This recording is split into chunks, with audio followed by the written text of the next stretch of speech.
तो नमस्कार, मैं नीतीश कुमार श्रीवास्तव आपका हार्दिक अभिनंदन करता हूं। क्या देश के कॉलेजेस और यूनिवर्सिटी में पढ़ाई केवल आपको मेहनत और काबिलियत के दम पर होगी या फिर छात्रों को हर वक्त शिकायतों और निगरानी के डर के साए में रहना होगा? यह सवाल आज ज़रूरी इसलिए है क्योंकि जनवरी 2026 में यूजीसी के जो नए नियम आए हैं, उसमें एक ऐसी बहस छेड़ रखी है जिसे अब तक नज़रअंदाज नहीं किया जा सकता। यह तो तस्वीर है, एक तरफ मोदी सरकार और यूजीसी का विजन जिसमें वो कैंपस को भेदभाव मुक्त और सुरक्षित बनाने का दावा कर रहे हैं। वो यह लॉजिक दे रहे हैं कि हर छात्र को सम्मान के साथ पढ़ने का हक है और इसके लिए एक सख्त नियम बनाना ज़रूरी है क्योंकि समाज की कड़ी सच्चाई है। कई बार पीड़ित सामाजिक दबाव के डर से शिकायत करने से डरता है, लेकिन इस डर को दूर करने के लिए उन्होंने नियम कानून बनाए हैं। उससे लेकर एक दूसरा वर्ग जो है वो डर रहा है, वो सवाल पूछ रहा है कि क्या मोदी जी सवर्ण होना उनके अस्तित्व के लिए अपराध मान लिया गया? वो ये पूछ रहे हैं कि मोदी जी ऐसा क्यों लग रहा है कि हमारे खिलाफ आप एक ऐसी कानूनी घेराबंदी कर रहे हैं जहां हम अपनी बेगुनाही साबित करने का हमें मौका ही नहीं मिल पाएगा। अब मोदी सरकार ने डर को भगाने के लिए जो नियम बनाए हैं उसमें पैदा हुआ डर ये साबित तो नहीं करता कि नियम गलत है। हालांकि ये चर्चा जरूर छेड़ता है कि क्या यूजीसी और मोदी सरकार के नियमों को और बेहतर बनाने की ज़रूरत है। क्या वाकई में बराबरी के नाम पर एक ऐसी व्यवस्था तैयार की जा रही है जहां सवर्ण होना आज सवर्णों की सबसे बड़ी कमजोरी बन रहा है? देखिए, ये सवाल बड़ा महत्वपूर्ण है और सोशल मीडिया पे इन सवालों से फटा पड़ा है। लेकिन इस सवाल को समझने के लिए हमें पहले यूजीसी के नियम को समझना पड़ेगा कि क्या और क्यों ये नियम लागू किए गए। तो यूजीसी के नियम जो 13 जनवरी 2026 को सामने आते हैं, सरकार का कहना था कि इंडियन शिक्षा नीति के तहत लागू किया गया है ताकि पढ़ाई की जगह पर सभी को बराबरी का मौका मिल सके। पिछले कई सालों में कैंपस के अंदर भेदभाव की जो खबरें आई हैं, उन्हें देखते हुए सरकार ये महसूस करती है कि पुराने नियम काफ़ी नहीं थे और इसलिए मोदी सरकार हर कॉलेज में एक खास सेंटर और कमेटी बनाना जरूरी कर रही है। अब नियम यहाँ पर ये कह रहे हैं कि अगर किसी छात्र को ये लगता है कि उसके साथ कोई गलत व्यवहार हुआ हो तो वो ऑनलाइन शिकायत या हेल्पलाइन नंबर के जरिए पे भी जाके शिकायत कर सकता है और कॉलेज को 15 से 30 दिनों के अंदर इसकी पूरी जांच करनी होगी।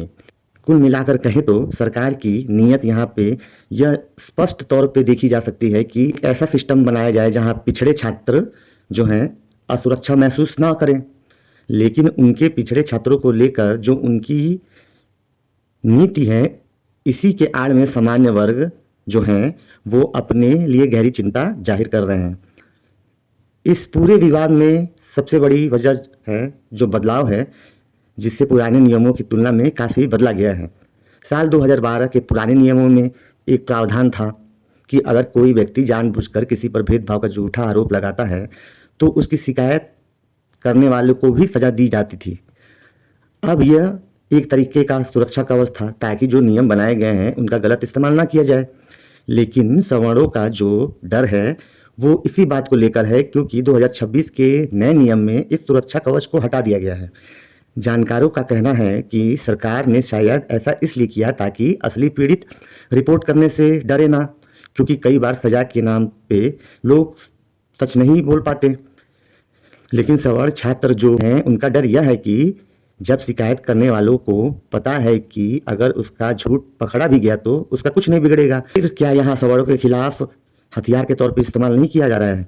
कई मामलों में इसका इस्तेमाल उन्हें डराने फंसाने के लिए नहीं किया जाएगा और यह डर इसलिए भी है क्योंकि जब किसी कानून में कोई चेक करने वाला रास्ता नहीं होता है तो उसका गलत इस्तेमाल की संभावना ज़्यादा बढ़ जाती है।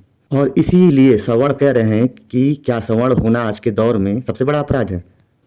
इन नियमों की एक और चौंका देने वाली बात है इनिक्विटी स्क्वाड की तैयारी। सरकार इसे एक सुरक्षा टीम की तरह देखती है जो कैंपस की संवेदनशील जगहों पर नज़र रखेगी ताकि कमज़ोर वर्ग के छात्रों को सुरक्षा दी जा सके। लेकिन छात्र के बीच इसे अक्सर जासूसी के तौर पर भी महसूस किया जा रहा है। यूजीसी के मुताबिक यह स्क्वाड कैंपस में घूमते रहेंगे निगरानी करने के लिए। वो हॉस्टल, कैंटीन और बैठक की जगहों पर भी नज़र रखेंगे। सामान्य वर्ग के छात्रों का डर यह भी है कि आपराधिक भेदभाव से धुंधले शब्दों के कारण उनके नॉर्मल व्यवहार को भी गलत तरीके से रिपोर्ट किया जा सकता है।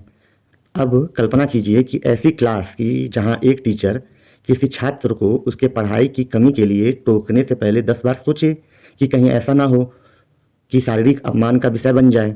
छात्रों का आपस में मजाक करना उनकी पढ़ाई को, उस आज़ादी को ख़त्म करेगा जहां छात्र और टीचर खुलकर बात कर रहे हैं।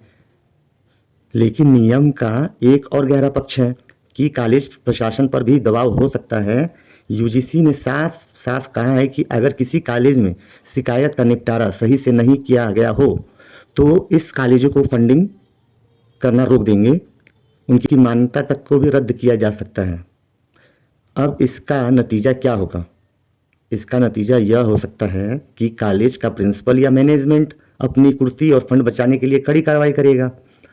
जब तक कॉलेज के स्तर पर बात आएगी, प्रशासन कई बार न्याय करने के बजाय मामलों को रफा दफा करने की कोशिश करेगा, शिकायतकर्ता को खुश करने की कोशिश कर सकता है। ऐसे में सवर्ण छात्रों का डर यह है कि उन्हें अपनी बात रखने का सरकार ने कोई मजबूत मौका नहीं दिया। और हमारा कानून तो कहता है कि 100 कसूरवार छूट जाएं लेकिन एक बेगुनाह को सज़ा नहीं होनी चाहिए। लेकिन सवर्णों का डर ये है कि जिनको आप ताकत दे रहे हैं उनको ताकत देना अच्छी बात है, लेकिन उनकी ताकत के चलते कहीं आप इधर भेदभाव तो नहीं कर रहे हैं, यहाँ गलत नहीं कर रहे हैं। वो जाति का डर जो वहाँ था वो क्या यहाँ नहीं फैला रहे हैं? इस कानून के विरोध में अक्सर सजा के डर की बात की जा रही है। सवर्ण छात्र बार बार ये कह रहे हैं कि उनका मतलब यह है कि एक बड़ी संख्या में कोर्ट मामलों में सबूतों की कमी की वजह से लंबे समय तक पड़े रहते हैं और आपस में समझौता हो जाता है। हालांकि इसका मतलब यह नहीं है कि सारे केस फर्जी हैं, लेकिन यह जरूर दिखता है कि कानूनी प्रक्रिया में कई बार बहुत सारे गलत मामले गलत दिशा में जाते हैं। रोहित दामला जैसे हाई प्रोफाइल मामले में भी जब सालों बाद पुलिस की रिपोर्ट आई तो कोई दोष सिद्ध नहीं हुआ, तब उस छात्र या प्रोफेसर का पूरा करियर और इज्जत तबाह हो चुका था। अब यहीं पर छात्र ये सवाल उठा रहे हैं कि अगर उनके खिलाफ कोई गलत शिकायत होती है और वो सालों बाद बेगुनाह साबित होते हैं तो उनके नुकसान की भरपाई कौन करेगा? और क्योंकि दोषी के खिलाफ आपने काउंटर करने का भी मौका नहीं दिया, ऐसे में उनके खिलाफ जो केस हैं वो बड़ी संख्या में लोग करेंगे, जो कि उन्हें यह बात पता है कि गलत होने के बावजूद भी उन पर कोई एक्शन नहीं लिया जाएगा। इस मामले को बड़ा पेचीदा बनाता है। हालांकि इस मामले का एक राजनीतिक पहलू भी है जिसको नज़रअंदाज नहीं किया जा सकता। जनरल वोटर इस सरकार का हमेशा से एक मजबूत स्तंभ रहा है। उसे इस बात की उम्मीद थी कि सरकार उनकी काबिलियत का सम्मान करेगी, लेकिन इन नियमों के आने के बाद सवर्णों के मन में यह सवाल उठ रहा है कि क्या सरकार अब केवल चुनावी समीकरणों के दबाव में काम कर रही है? 10% EWS आरक्षण देकर जो भरोसा सरकार ने जीतने की कोशिश की थी, किसी स्वस्थ समाज के लिए यह जरूरी है कि हर वर्गों के लोगों की बात सुना जाए। उसे केवल शोषक मान लिया गया तो वह मानसिक तौर पर टूटने लगता है, और यही वजह है कि आज का मेधावी छात्र देश छोड़कर बाहर जाने की सोचने में लगा है। अब सवाल यह है कि शिकायत तो बहुत सारी हैं, लेकिन समाधान क्या है? बैलेंस कैसे लाया जा सकता है? देखिए, समानता और न्याय के बीच तालमेल बनाने के लिए केवल आलोचना काफ़ी नहीं है। इसके लिए हमें कुछ और ठोस काम करना होगा, दोनों वर्गों को हितों की रक्षा हो सके। इसलिए हमें मिलकर इस काम करना पड़ेगा। नमस्कार।